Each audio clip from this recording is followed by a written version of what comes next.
Hey YouTube, what's going on? Check me here. As you can see, I got my camera back. So the first thing I wanted to do when I got it back, I thought about making a vlog and stuff, but what I really wanted to do was there's so many people pre-camera malfunction that was really asking for FADC tutorials. So I guess, I don't know, I guess you just take it for granted, but I mean, there's a lot of people that are asking, you know, what are some good tips and stuff, and I don't know, maybe I thought it was common knowledge, but maybe it's not. So what I'm gonna do is I'm gonna show you what I did to get really familiar with it, and then hopefully it'll help you guys.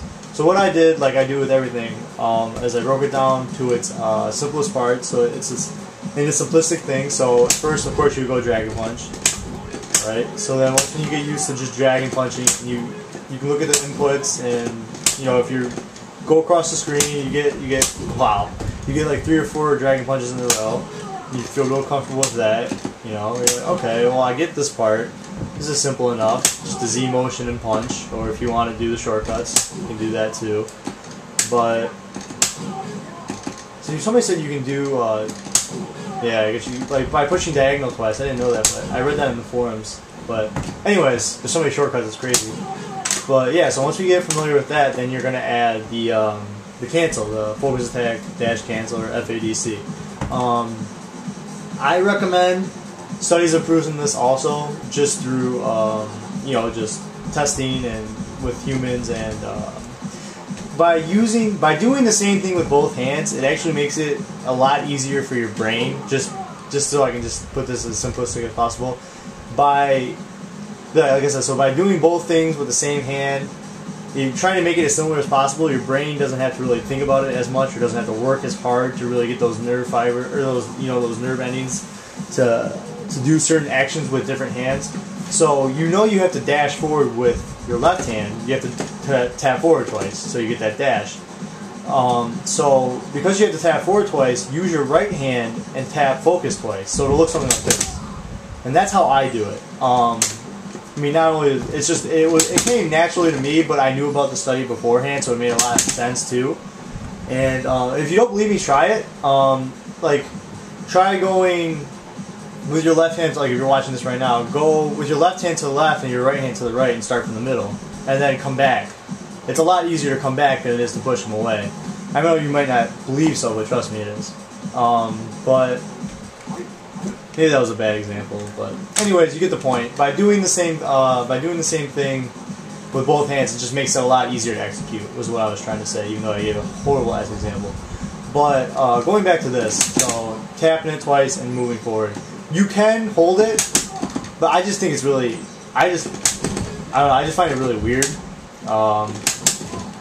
And you can do it, it's the same effect if you're used to it, but I really recommend doing that just because I think it's a lot easier. And studies say it's easier, so it's always better to go with statistics in my book. So, and then once you get this down, like I said, you're just going across the board, and once you get it like 6 or 7 times, just going across, and you're getting pretty consistently. You're not missing it. It becomes like second nature. You don't have to think about it. It's in your neural memory. And that's the most important part, is you're not thinking about it, you're just doing it. Because that's how it needs to be when you're playing, like when you go to tournaments, when you're playing on Xbox Live, whatever. Because when the chips are down, like most of the time you're just reacting, you're really not thinking about it. So the more it is in your neural memory, the more it is, it's just, your hands are just used to doing things, the better. So anyways, after you get done with that, you're really comfortable with the buffer, you're really comfortable with the cancel. Then you're going to add the buffer. Now the buffer is just the means to doing something before. It's in preparation of doing something, right? That's really what a buffer is. So after the second, another good thing about tapping it twice is you can use the second tap as a timing. So what I'm going to do is, I'm going to DP dash FADC, and after the second tap, I'm going to buffer. And you're going to see 6 or 7 movements like that. So see, and you're going to see another good indication that you did it right is you're going to see Ryu do a little bob thing, and that means you got both of them out. But see that little bob's quick. But anyways, after that second tap, I'm going to be buffering the 2 fireball motions, and then so I'm going to practice that. I'm going to go across the screen and really use the input option on this, just to it'll be really be able to see. If you don't use the input option, just make sure while you're doing a little bob thing, and you're doing it right. And I mean, really, it's just repetition at this point. But you know, when you go across the screen, it's getting really simple. Also, when you're training, really only use the medium Dragon Punch because it's really only the one that's worth a shit. Unless like you know somebody's gonna jump, then you can just light GP and then of course Ultra. But really just be consistent and sorry about that. But only use your only use the mid punch just because that's the only Dragon Punch that's gonna be stopping anything. And like I said, so once you do this for about, I don't know, like 3 minutes or something, or just whatever, how long it ever takes for you to feel comfortable. Like, alright, you know, I'm pretty comfortable. I'm not missing any FADCs. I'm getting the buffer every time. I had the 3 punches. And, really, I mean, that's it. I mean, that's as easy as it gets. And, yeah. Just gotta keep going across the board and just practicing.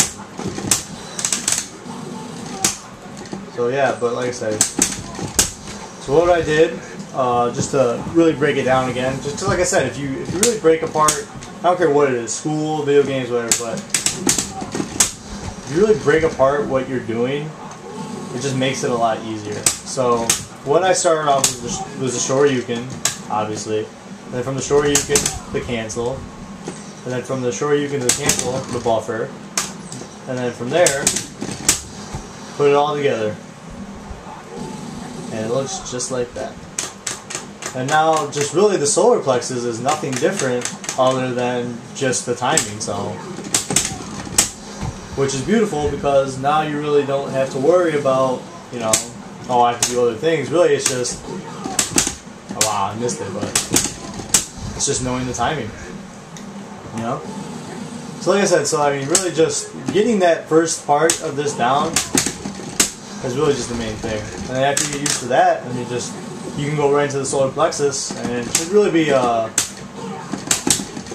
mean, the timing's not strict at all, so it really should be, you know, a cinch. It shouldn't be that big of a deal. And then, since I'm in the corner, I'll do the EX Tatsu one. EX Tatsu, EX Tatsu is not that bad. It's just as long as you're buffering. You know, the way I like to think of it is, right before he lands, like you'll notice, I'll have it buffered.